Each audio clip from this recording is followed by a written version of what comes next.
Polinkiles lafati Ebimini barabari nagat Entat lafti bimbirani Dawi argadorani Entat lafti bimbirani Dawi argadorani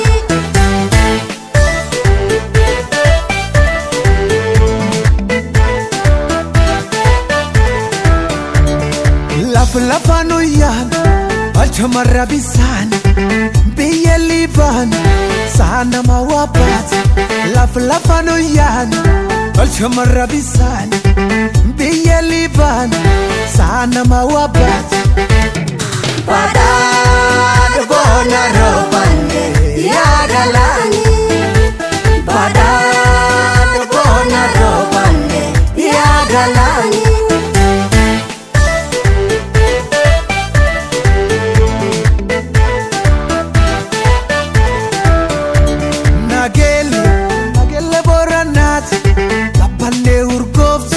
Polinkiles lafati Ebimini barabari nagat Entat lafti bimbirani Dawi argadorani Entat lafti bimbirani Dawi argadorani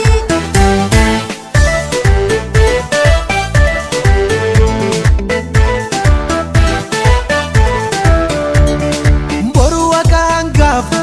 Liba lafa hangaf Dirrewa sosaku Tufa sumatangaf Boru waka hangaf Liba lafa hangaf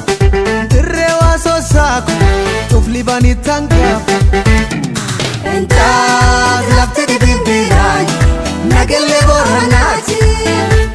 Entat lafti bimbirani Liban ortajilati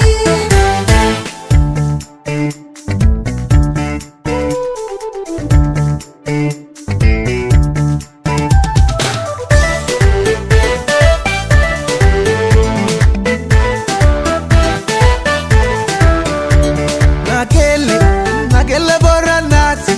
Kabane urgofti Polinkiles lafati Ebimini barabari nagat Entat lafti bimbirani Dawi argadorani Entat lafti bimbirani Liban artajilati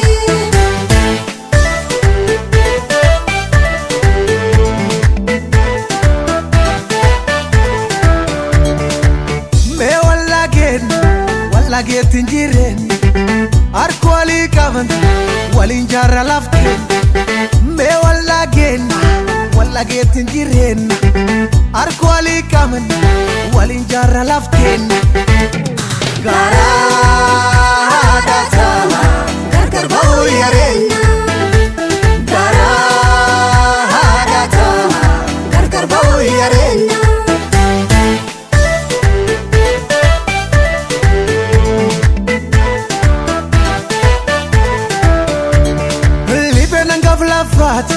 Susena dubatat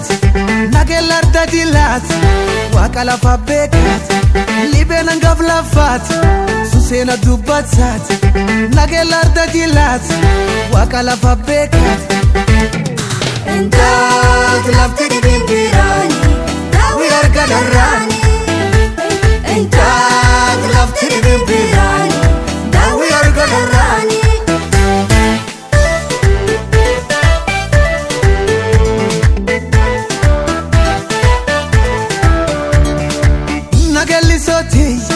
Biyante etu dab Hakina rakabat Tanaf makakeya Nagali soti Biyante etu dab Hakina rakabat Tanaf makakeya Entat lafti bimbirani Nagelle borhanati Entat lafti bimbirani Liban artajilati